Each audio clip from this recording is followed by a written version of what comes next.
minggu. Kira-kira kenapa kalau dia udah lebih dari 42 minggu harus kita terminasi? Kenapa diterminasi? Bukannya dibiarin aja? Kenapa harus diterminasi kira-kira?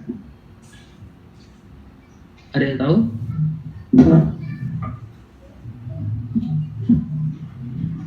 Gak ada.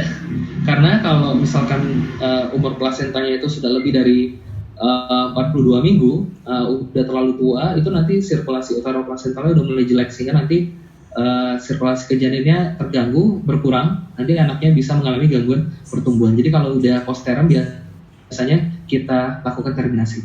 Nah, sekarang kontraindikasi dari induksi atau akselerasi itu adalah kalau CPD. Ya, jadi kalau misalkan panggulnya sempit atau bayinya terlalu besar, kita nggak induksi ya.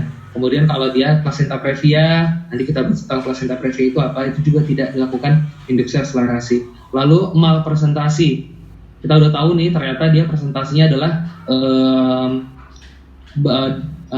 dahi, atau presentasinya adalah bahu. Nah, itu kan sulit untuk diinduksi, dilakukan induksi atau akselerasi. Atau dia mento apa yang tidak bisa dipervagina?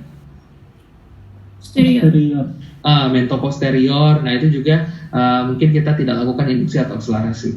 Nah, sekarang tindakan induksi atau akselerasi itu bisa dengan metode kimia atau mekanik. Kalau metode kimia kita pakai obat. Obatnya ada prostaglandin atau oksitosin. Prostaglandin itu kan biasanya misoprostol yang kita pakai. Nah, untuk induksi itu biasa selalu start dari misoprostol, karena kita harus matangkan dulu serviksnya.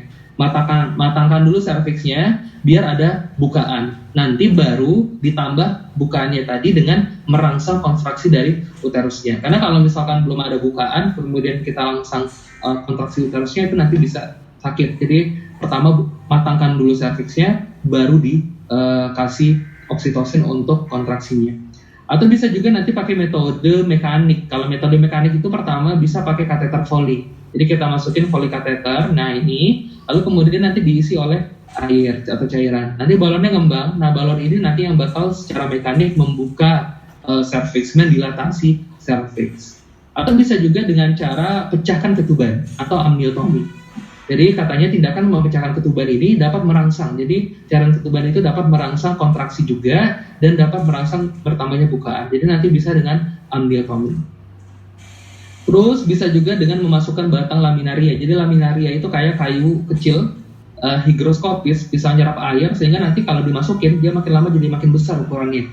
Nah, itu juga dapat membuka serviks. Atau bisa juga pakai stimulasi puting susu. Itu. Kira-kira kenapa stimulasi puting susu bisa membantu? Karena oksitosin.